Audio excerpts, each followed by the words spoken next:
बहुत साल पहले बिशनपुर गांव में अमरनाथ नाम का एक गरीब किसान रहता था। वो दिन भर खेती बाड़ी के काम में व्यस्त रहता था, लेकिन एक दिन महाराजा ने अचानक उसे शाही महल में बुलाया।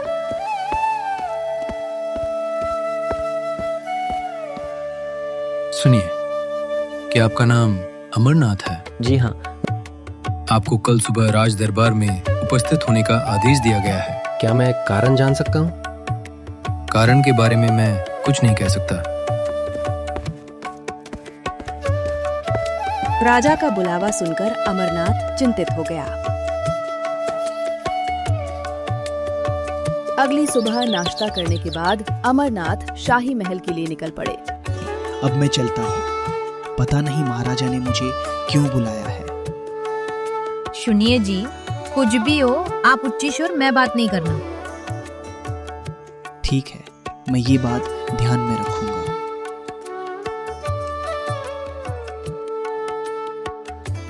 अमरनाथ चलते हुए सोचता रहा कि राजा ने उसे क्यों बुलाया है। आखिरकार उसने इस साल का राज खजाना समय पर चुका दिया था, तो फिर क्यों?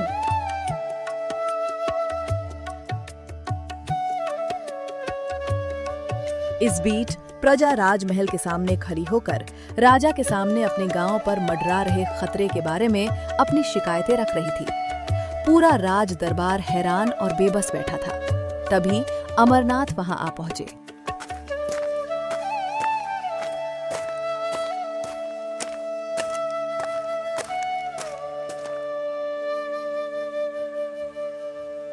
नमस्ते महाराज, आपने हमें बुलाया था। हाँ, मैंने ही बुलाया किया था। सुनो अमरनाथ, पिछले 3 महीनों से राज्य में एक समस्या खड़ी हो गई है। मैंने सैनिकों की मदद से कई बार कोशिश की है। कई सैनिकों की जान चली गई है। मैंने सुना है कि इस राज्य में आपके जितना बुद्धिमान और चतुर कोई नहीं है। इसीलिए केवल आप ही लोगों को इस खतरे से बचा सकते हैं। और इस काम के लिए तुम जो भी मांगोगे मैं तुम्हें वो दे दूंगा।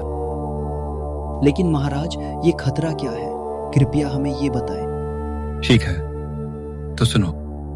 हमारे राज्य के राजनगर नाम के एक गांव में पिछले 3 महीनों से एक जादुई राक्षस तबाही मचा रहा है और वहां के निवासियों को भारी नुकसान पहुंचा रहा है।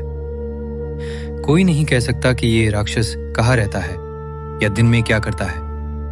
ये सिर्फ रात में बाहर आता है और गांव वालों को नुकसान पहुंचाने लगता है। उसके प्रकोप से बचने के लिए गांव वाले रोजाना किसी घर के सामने एक गाय, पके हुए चावल का एक मोन और फलों की टोकरियां रख देते थे। बहुत अच्छा महाराज, मैं ग्रामीणों को बचाने के लिए वहां जाऊंगा। मुझे इस यात्रा के लिए कुछ चीजों की जरूरत है। मुझे बताओ कि तुम्हें किस तरह के हथियार की जरूरत है। शस्त्रागार जाओ और अपनी पसंद का कोई भी हथियार चुन लो। नहीं नहीं महाराज, कोई हथियार नहीं। बस 5 किलो चूना, 2 किलो जूट के पौधे का सुंदर रेशा और बांस की एक नली का इंतजाम कर दीजिए। बस इतना ही काफी होगा।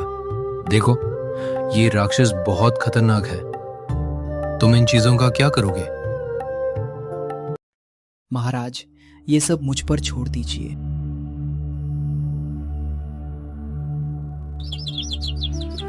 अगली सुबह अमरनाथ उन चीजों को लेकर उस गांव के लिए निकल पड़ा। लंबी यात्रा के बाद वो उस गांव पहुंचा और उसने ग्रामीणों से बातचीत की। देखो, मैं महाराजा के कहने पर तुम्हें उस राक्षस के चंगुल से बचाने आया हूँ। तुम्हें ठीक वैसा ही करना होगा जैसा मैं कहता हूँ। हमें क्या करना होगा? तो सुनिए, आज उस कमरे के सामने खाना परोसा नहीं जाएगा। बस कमरे के सामने थोड़ा खाना इधर उधर बिखेर दीजिए। राक्षस आकर तुमसे इस स्थिति के बारे में पूछे तो उसे बताना, बड़ा एक राक्षस आया था जिसने सब कुछ खा लिया और अब उस कमरे के अंदर सो रहा है। आगे क्या करना है ये तय करने का काम मुझ पर छोड़ दें। अमरनाथ के निर्देशों का पालन करते हुए ग्रामीणों ने उस घर के सामने खाना बिखेर दिया, जबकि अमरनाथ राक्षस का इंतजार करते हुए अंदर बैठा रहा। शाम होते ही राक्षस आ पहुंचा। मेरे खाने को खाने की हिम्मत किसने की? घर में तुमसे भी बड़ा एक राक्षस बैठा है। उसने खाना खा लिया है। किस में हिम्मत है?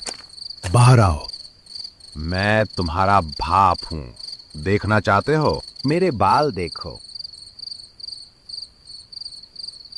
बाप रे, इतनी लंबी बाल। लगता है ये मुझसे कहीं गुना भरा है। क्या हुआ? तुम क्या सोच रहे हो? देखो, ये रहा मेरा लड्डू। अगर चाहो तो तुम इसे ले सकते हो। कितना बड़ा लड्डू है।